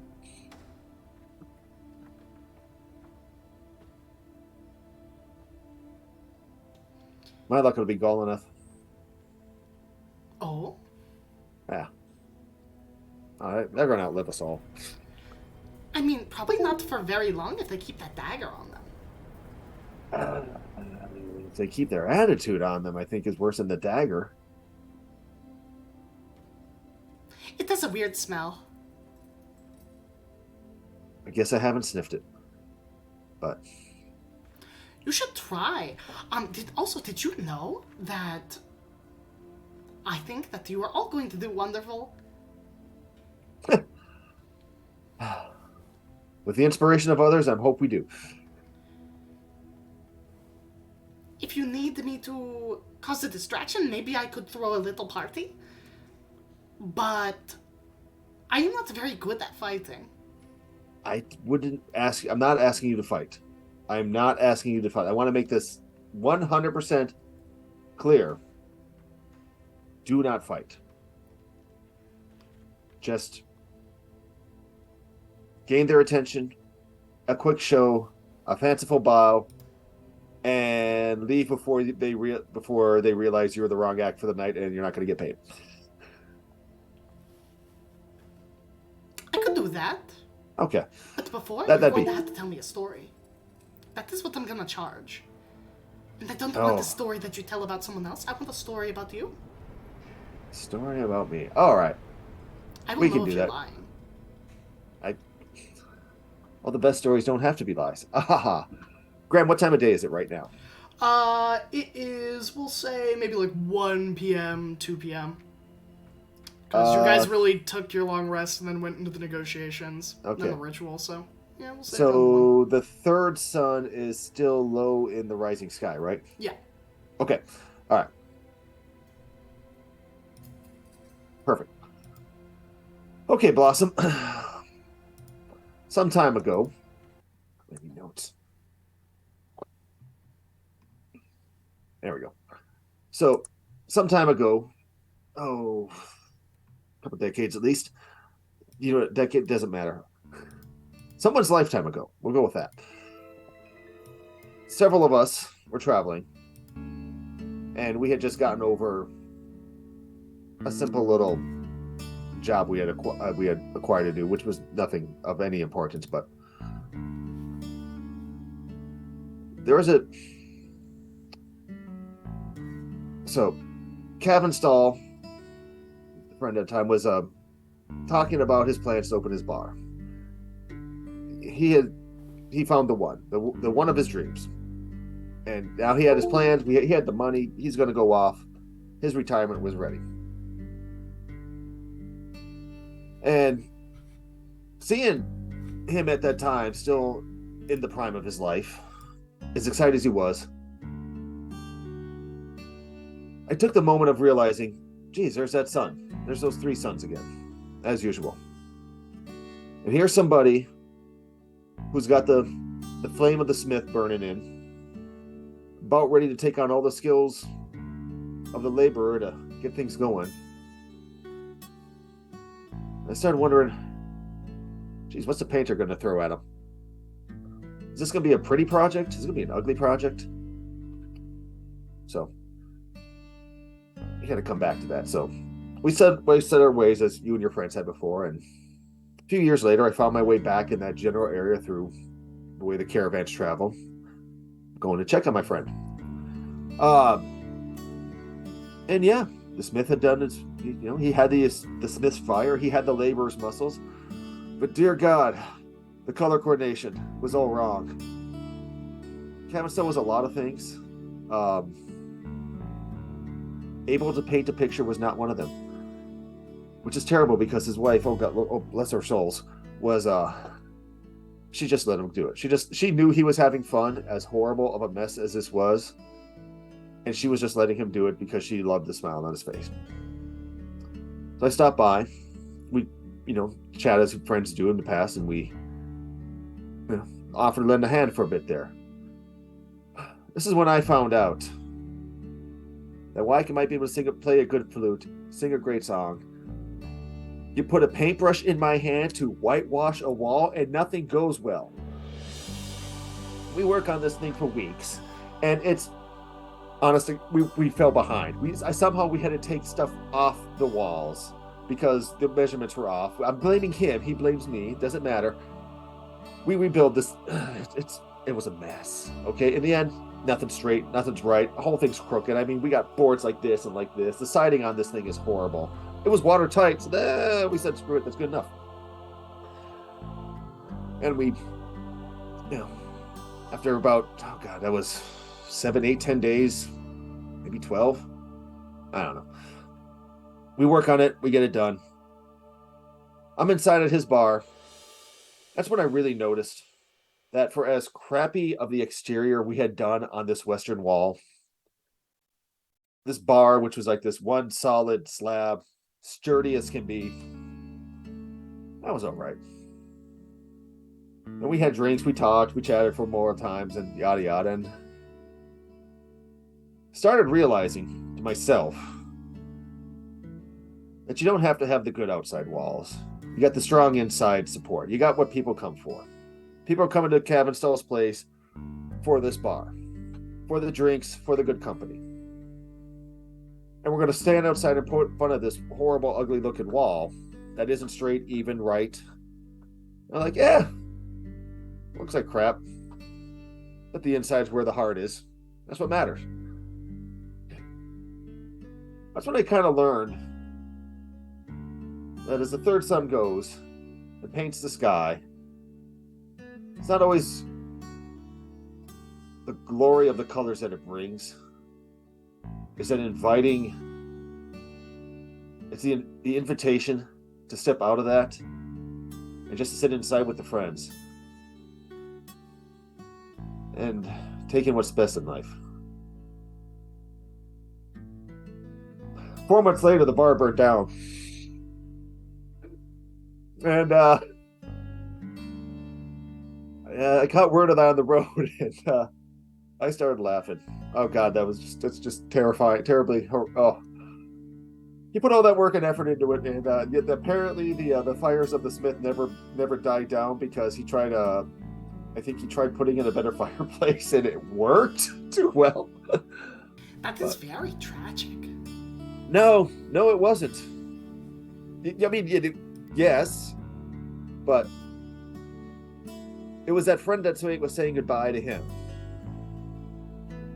And he moved on to a different, I think he moved on to working stables or something like that. But he never picked up his axe and traveled again. He never, to my knowledge, built another bar, maybe one in his house. But he also taught me in that moment that whatever those dreams you had don't have to live up to the expectations or to the experiences you have now. And what is your dream about this? Are you still figuring that out? 3 months ago was to go home. 4 days ago was to get away. Right now, Right now, I'm just going to settle for somebody else being able to hit the road later and having a chance to build their bar and then maybe burn it down on their own terms, as opposed to getting stuck in some god-awful, hellish situation they're hiding in right now. In my opinion, it sounds like you are just looking for someone to travel the road with you. Yeah, I'm probably going to get back to that. But I think right now, I want to be a little more focused on a 1.5-day trip. And if we don't need a distraction on the way, then I'm going to hopefully maybe just force you to trick you to do one, and then seeing if you throw a party for us. If you all succeed in doing whatever you're doing, I don't really pay attention. I'd be happy to throw a party. Parties are good. But Beltis, you should probably think about what your dream is, though, and not somebody else's. Because when someone is tested, it's their thought of what they're going to and what they're going to do that's going to carry you through. And if you have nothing, then what is keeping you? Besides the people that you care about. Right now, I'm leaning heavy on that crutch.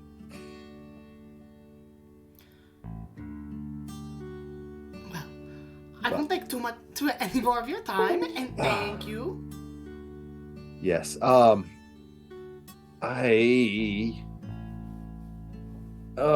know what? This story did a whole lot more for me than you realize right now.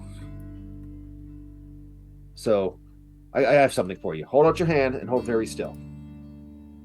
She will hold out her hand. I cup my hand over hers. I pull back. There is a half-burnt wax candle. I used minor illusion. Now, don't move. Second you move it, it goes away. Think about that. And I start taking a few steps back. Thank you, Blossom. At about 30 feet, you realize there is something tied to your belt. Uh-oh. I know what your passive perception is. Yeah. There is a hat.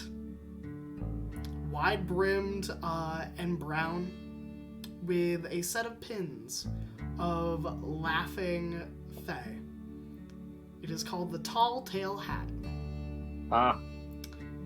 You will receive a +2 deception and a +2 advantage on checking if someone is lying to you when making insight on someone making a deception check. And once per day, you can appear to be 1 foot taller than you actually are.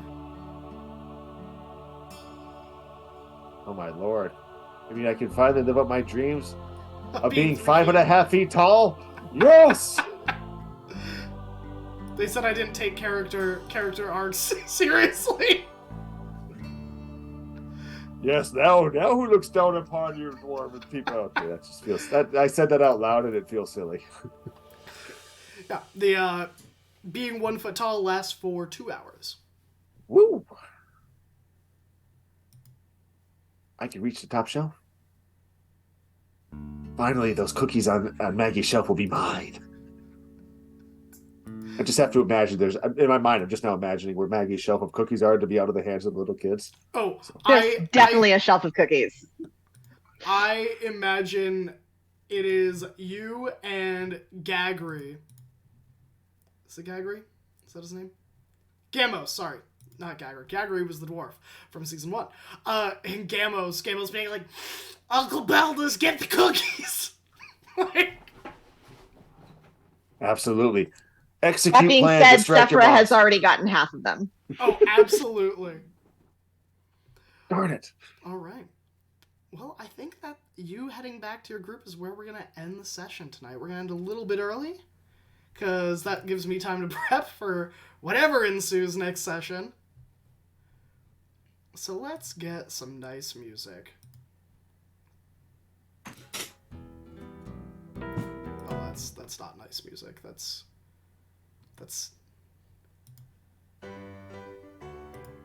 huh. Hey, that sounded like Queen almost. It does did. almost. We're gonna do Dances and Dams by Kevin MacLeod. Hi everybody, it's me, Graham, and I had the luxury of being your DM tonight. If you enjoyed watching, or, just tuning into the chill beats and the roleplay, well, if it's your first time, welcome. If it's not your first time, thanks for stopping by. It's always a pleasure to see you crazy cats in the chat. We will be back next Tuesday with Shards of Anarion at 8 p.m. Eastern Standard. And late November to mid-November, our new Friday campaign will be starting, which has a brand new DM, same old Friday cast. But, as with all wonderful things, it's that time of night where we have to say goodnight and, eat all the Oreos in our kitchen. With milk, of course, because we're not savages. But, special shout out to my wonderful players who, while they need no introduction and no me shouting out their accolades, I would love to know 3 things from each of them. Who are they? Where can we find them? And what are some cool projects we can help support? Because friends support friends. And here at Graham Crackers, it's all about making memories with friends, whether through RPGs, MMORPGs, or TTRPGs. So without further ado, I'll let the cast take it away. All right, I hit unmute first. Hi again, I'm Bob. I'm playing Beldis Stonesong. Let's see here. Where you can find me? You can find me on the Twitter at Cyclor1eye. I also do some Discord stuff here and there. What you can do to help support me in the future. I got a couple things here, so I'll try to run through this quick. 1, when starting a new exercise program, ease into it, because when you accidentally rupture a tendon or something like that in your leg, you find out it hurts to sit. Life is miserable, so ease into your new exercise programs. 2, find an exercise program and ease into it. 3, voting is coming up here November 8th. Please get out and vote. If you have questions or concerns on something and you want some advice or thoughts or, hey, what does this really mean? Feel free to reach out to me. I might not have the answer, but by golly gee, I'll try to take the time to help you do some research so you can come to your own conclusions on that. 4, punch a Nazi if you get a chance. I'm not angry or bitter about these things right now. Yes, I am. Other than that, when having fun conversations about, hey, tell me a story, and you accidentally lead into your real life with the story you're telling, experience those emotions. They're good for you. It's a healthy release of these games. Play games. Other than that, to help support Play Away Cancer, I believe they have a fundraiser going on right now, and Jen's probably going to talk about that shortly. Yay, I guess I'll jump in since I kind of got shouted out. I'm Jen. I play Maggie, the Furball Druid who likes to talk to trees, and it makes me want to just talk to trees all the time. Like, now I feel differently about trees. Play Cancer Away, which you can find on Twitter at Play Cancer Away, or Twitch, Play Cancer Away. Is doing fundraiser for Stand Up to Cancer. We've got another, we end on Halloween. We've got one more stream on Friday, and we are really, really close to our goal. If we get to 2,000, there's going to be another drawing, dice and a dice tray, all sorts of cool stuff like that. And we're raising money for Stand Up to Cancer, which does cancer research and health equity work. You can join at Play Cancer Away. We also do a lot of fun stuff for patients and former patients and people who've been caretakers and all that good stuff. So even after the fundraiser's totally cool to join us. We'll have fun stuff coming up. And that's more important than any of my contact info. That's contact them. That's them. Do them. All right. That's me. All right, then. Hey, everybody, I'm Confounded, and played Golineth, your foul-tooted rogue, and I've been working on stuff and things like that out of focus, and that even more out of focus. But yeah, that's cool projects I got going on. So, love your faces. Thanks for tuning in. Also, support Play Cancer Away. That's Cancer. Also that, yes. I'm Adam, Adam Islamist everywhere on the interwebs, and I got nothing coming up, so yeah, Play Cancer Away. Let's go, interwebs. Thank you, everybody. That was Play it awesome. away. Heck yes. So you know what? We're gonna Well, rate our friends at. Do we want to mark the clock segment as successful? All right. Are they still? They are still live. We're gonna catch them right at the end. So Do it, everybody spam some gram love in the chat. We'll see you all soon. Don't do anything I wouldn't do. And just because we're leaving now does not mean we're leaving forever. We'll see you soon. Don't cry for me. If you're gonna cry, cry for you. Argentina. My dad used to sing that all the time. But goodbye for now, everybody.